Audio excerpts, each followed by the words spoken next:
बुलढाण्यातल्या एका 4 वर्षीय मुलीवर अत्याचार झालाय. या सध्या तिच्यावर अकोल्यातल्या शासकीय रुग्णालयात उपचार सुरू आहे. जवळपास मुलीला 40% पडले असे 40 टाके पडलेत असं सांगण्यात येत आहे.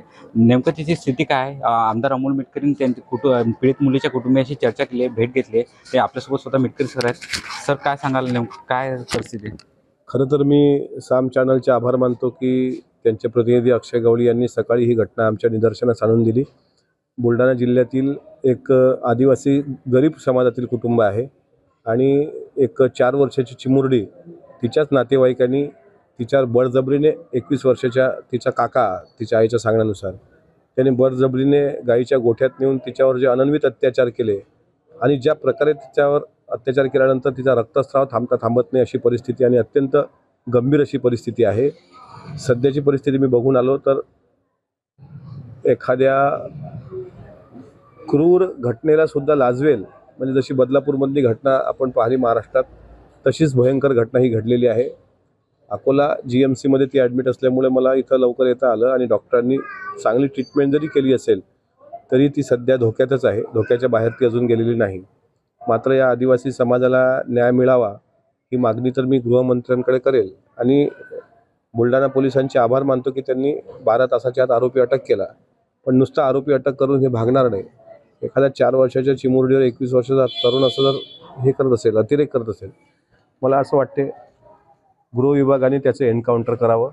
आणि अशा प्रकारे जर जाणीवपूर्वक 4-4, 5-5 वर्षाच्या मुली अत्याचाराच्या बळी पडत असतील तर अशा हैवानांना वेठीस म्हणजे वठणीवर आणण्याकरता मी जबाबदारीनं बोलतोय, मी एक मुलीचा बाप म्हणून बोलतोय की अशा प्रकारे जर कायदा सुव्यवस्थेचा प्रश्न निर्माण होऊन एखाद्या मुली शिकार होत असतील तर अशा नराधमांचे फासावर लटकून भागणार नाही. त्यांच्या जागीच एन्काउंटर करण्याचे आदेश गृह विभागाने द्यावं, त्याशिवाय हे प्रकार थांबणार नाही. पेशेंट को अभी तो हमने देखा है, अभी शी इज़ डूइंग बेटर, मतलब अभी बेहतर हो रही है. थोड़ा सा उसको दर्द तो ऑब्वियसली रहेगा क्योंकि बहुत ही बुरी तरीके से उसका हालत था. अभी स्टिचेस मैंने आज मॉर्निंग में ही देखे हैं, वो काफ़ी अच्छे हैं अभी. लेकिन हम लोग उसको 5 दिन का एंटीबायोटिक का कवरेज रखेंगे और देखते हैं हाउ शी रिकवर्स. मैडम, स्टिचेस कितने हैं? स्टिचेस ऐसे काउंट तो नहीं कर सकते लेकिन बहुत ही सारे हैं. मतलब पूरा अंदर तक बहुत ज़्यादा ख़राब हो रखा था, बाहर तक भी पूरा उसको टियर हो रखा था. उस सारे स्टिचेस लिए गए हैं. अक्षय गवळी, साम TV न्यूज, अकोला. महाराष्ट्रातील सर्व बातम्यांचे विश्वासार्ह व्यासपीठ.